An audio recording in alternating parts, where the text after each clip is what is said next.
Bismillahirrahmanirrahim. Assalamualaikum warahmatullahi wabarakatuh. Selamat pagi Sobat channel Hamizan Mizan. Pada kesempatan kali ini kita akan berbagi bagaimana cara mendownload rapor pendidikan serta membaca dan apa saja pertanyaan-pertanyaan yang banyak ditanyakan terkait dengan rapor pendidikan. Mau tahu informasinya seperti apa? Ikuti terus video ini sampai selesai. Jangan lupa like, subscribe sebagai bentuk dukungan kepada channel ini agar terus update terkait dengan informasi-informasi terbaru. Terima kasih yang sudah like, subscribe, dan share video ini agar bermanfaat untuk rekan-rekan pendidik di seluruh Indonesia. Baik, Bapak Ibu, Kepala Sekolah, Guru, dan Tenaga Kependidikan yang saya hormati, berikut ini adalah website raporpendidikan.kemdikbud.go.id. Ini tampilan berandanya, Bapak Ibu, karena hari ini beredar kabar bahwa sudah bisa diakses, sudah rilis rapor pendidikan tahun 2024.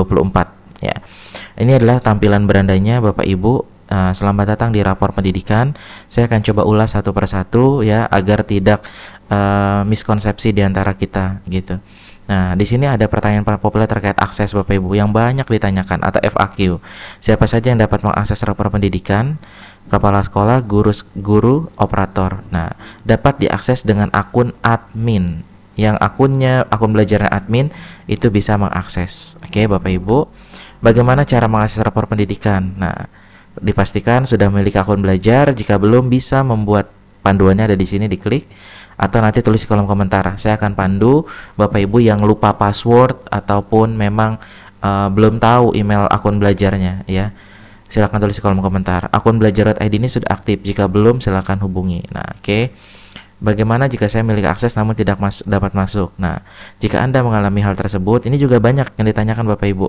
Saya sudah punya email belajar tetapi tidak dapat masuk atau tidak dapat mengakses. Bagaimana caranya? Nah, ini dia. Tidak dapat meskipun sudah benar, kembali ke halaman setelah berhasil masuk, muncul layar kosong. Klik di sini. Saya mengalami mutasi ke Satdik lain, sekolah lain. Bagaimana cara mendapatkan akses ke rapor pendidikan satuan yang baru? Nah, dipastikan sinkron dapodiknya Bapak Ibu sudah dipastikan masuk ke sekolah baru, kemudian disinkronkan. Nah, dipastikan nanti setelah 1x24 jam itu dapat mengakses di sekolah baru. Nah, ini dia. Nah, terakhir, ini banyak pertanyaan yang ditanyakan terkait ini. Nah, bagaimana caranya? Nah, masuk ke platform rapor pendidikan, unduh, pastikan rapor pendidikan akan sudah tepat, boleh unduh rapor pendidikan. Nah, itu informasi yang sering ditanyakan ya Bapak Ibu. Nah, kalau masih ada yang ingin ditanyakan lebih mendetail, tulis di kolom komentar, kami akan nanti jawab. Nah, di sini ada link biru sama link putih. Link putih itu Bapak Ibu bisa download, lihat hasil nasional. Jadi rapor pendidikan secara nasional bisa kita lihat dari jenjang PAUD, SD, SMP, atau MTS yang setingkat ya Bapak Ibu, SMA. Di sini diklik aja, nanti akan terdownload. Nah, ini rapor pendidikan secara nasional, secara umum ya, rapor pendidikan di negara kita di tahun 2023. Oke. Nah, ini ada di bawah Bapak Ibu. Silakan di-download aja, nanti dibaca ya, dan seterusnya. Nah, ini ada rapor kita nih, SD, SMP. Nah, hasil capaiannya. Oke, Bapak Ibu, nomorasinya ya, karakter muridnya sudah baik semua. Kita ada secara nasional. Nah, kalau kita ingin melihat rapor pendidikan di sekolah, diklik masuk sebagai satuan pendidikan. Ya, silakan diklik, kemudian pilih akun belajar. Ya, nggak bisa diakses tanpa akun belajar. Oke, kita tunggu Bapak Ibu. Nah, apakah sudah keluar rapor pendidikan kita di tahun 2024 ini? Nah, ini ada ringkasannya Bapak Ibu. Ringkasan kondisi satuan pendidikan Anda tahun 2024. Nah, dibandingkan 2023, ini secara umum. Jadi ini resume. Jadi resume sebelum kita download, diunduh sini. Nah, kita lihat di sini. Ini ada sebenarnya. Kalau mau lihat tampilannya di website ya seperti ini. Literasinya 100% ya, alhamdulillah. Naik 8,33 dari tahun lalu, naik 13,96%. Ini secara angka kumulatifnya ya, ini naik 13% dari tahun lalu, naik 2,83% dari karakternya, baik ya. Nah, ini iklim keamanannya, iklim kebinekaannya ya, dan seterusnya. Nah, ini kalau mau detail silakan nih, kemampuan literasi.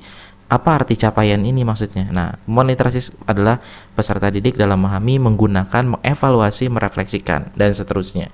Ya, bagaimana cara mengukurnya? Nah, 100% peserta didik sudah mencapai kompetensi minimum. Alhamdulillah.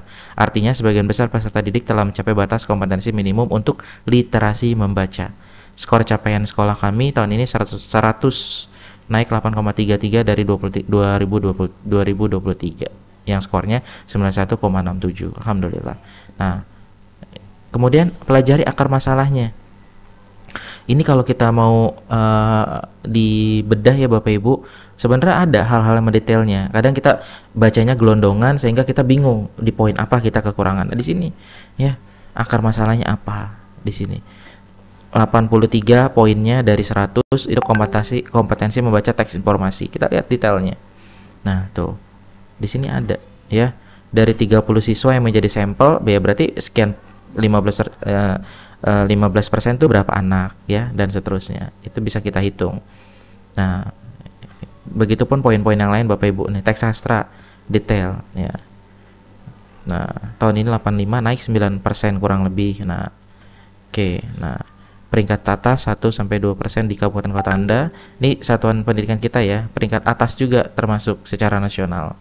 Oke. Nah, seterusnya. Oke. Kita back Bapak Ibu. Nah, kita ke bagian unduh. Nah, kita lihat di sini adalah link untuk mengunduh rapor pendidikan Bapak Ibu. Ya, kemungkinan berkala ya Bapak Ibu, karena saya sekolah penggerak, jadi bisa jadi terlebih dahulu. Nah, ini sini udah ada 2024. Kita sudah 3 tahun melaksanakan ANBK, asesmen ini ya, asesmen nasional berbasis komputer. Nah, sini unduh rapor pendidikan. Nah, bagi Bapak Ibu yang belum ada pilihannya, mungkin masih berproses ya. Paling lambat di bulan Maret semuanya insya Allah sudah tersebar, bisa di-download ya. Nah, di sini biasa Bapak Ibu, di dalam satu unduhan ini ada PBD, panduan pemanfaatan rapor dan PBD, rekomendasi prioritas, laporan rapor pendidikan, RKT, rekomendasi keseluruhan, dan lembar kerja ARKAS. Oke Bapak Ibu, itu selesai. Kita buka Bapak Ibu ya hasil downloadannya. Oke, nah kurang lebih hampir sama dengan tahun sebelumnya ya. Update saja Bapak Ibu, jika ada pembaruan pasti akan ada di website tersebut. Nah, ini Bapak Ibu sedikit menerangkan terkait cara bacanya Bapak Ibu. Di sini ada panduan PBD, perencanaan berbasis data, yang mana ini bisa kita manfaatkan untuk membuat program sekolah di tahun ajaran baru, mana yang menjadi prioritas perubahan atau perbaikan ya. Nah, tahapannya apa? Pelajari rapor pendidikan, kita share bersama guru-guru, kita diskusi, disampaikan rapor pendidikannya agar diketahui seluruh warga sekolah, ya utamanya guru-guru, agar mampu melakukan perubahan, pembenahan. Kemudian prioritas masalah mana? Ya, nanti di rapor pendidikan ada prioritas masalah, nanti kita bacakan.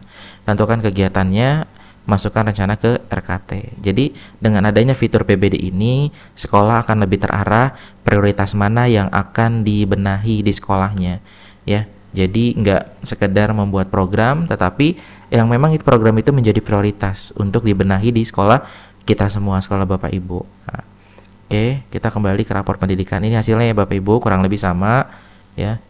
Silakan dieksplorasi Bapak Ibu. Nah, ini ada tahapannya refleksi. Yang pertama ada tadi apa? Identifikasi, refleksi, benahi ya, IRB. Kemudian ini juga ada ini ya, benahi 4. Nah, kemudian di sheet kedua laporan rapor. Ini laporan rapor secara keseluruhan. Poin-poinnya ya, ada input, ada proses, ada output. Nah, jika bingung yang mana input, poin mana, A berapa, B atau C atau poinnya poin D maaf, itu nanti ada di video-video saya sebelumnya.